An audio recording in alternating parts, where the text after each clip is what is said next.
So, nag-start ako maging leader ever since I was in high school, and naging part ako ng SSG and senior high kasi 'di ba pandemic 'yon, 1 year lang. And this college, dito talaga ako nagkaroon ng mas marami experiences when it comes to leadership. During my second year, I became the college minister, and during my third year, which is ngayon, I become one of the MSU Byte Student Council, which is the public relations manager. And those experiences, grabe, ang dami kong na-learn, ang dami kong natutunan, and actually pinakauna talagang dapat na baguhin when it comes to good leadership or good service to the Kicksmarters is of course the administration itself, kasi dyan magsa-start yung magandang service. Kaya ayun,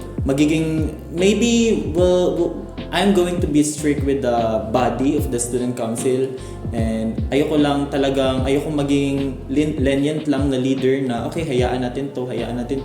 I'll be strict with the rules, of course, and kailangan ko din silang i-develop as a leader, kasi hindi ako mag-work as a leader or as a president without them. So yun lang.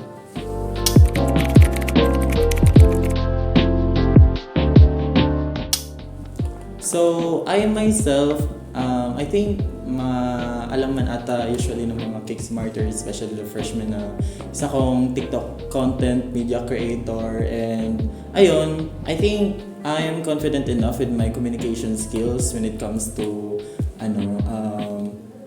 making the CICS community collaborate together. And ayun, I think yung about naman sa transparency, I become part of the student publication din during my high school, and ngayon, of course, isa din ay normal na talaga natin yan as a good leader. Dapat talaga meron kang transparency. It's a common sense. Hindi dapat yan magiging part ng platform ng isang party list. It must be on the it must be on the leader na dapat transparent siya. Kasi pwede niya sabihin na transparent siya, pero hindi pala yung nasusunod, right? So ayun, I think that's the most important thing talaga. And when it comes to collaboration, dito naman sa CICS, everyone will of course collaborate naman, and I'm a utilitarian na tao. As long as majority says yes, then we'll go for it. Yan lang.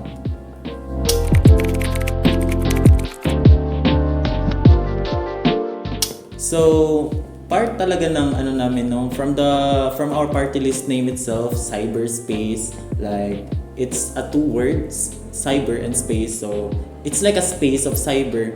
So, metaphorically speaking, parang it includes inclusivity, parang naging part na din ng platform namin yung inclusivity talaga within the college.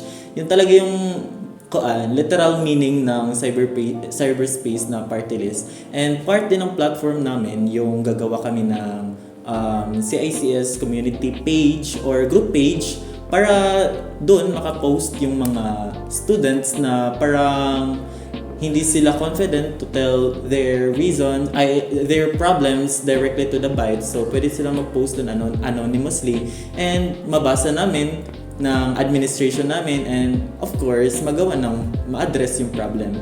So yun talaga yung kasi we all know that IT, CS, very low-key lang, very introverted type ng mga tao.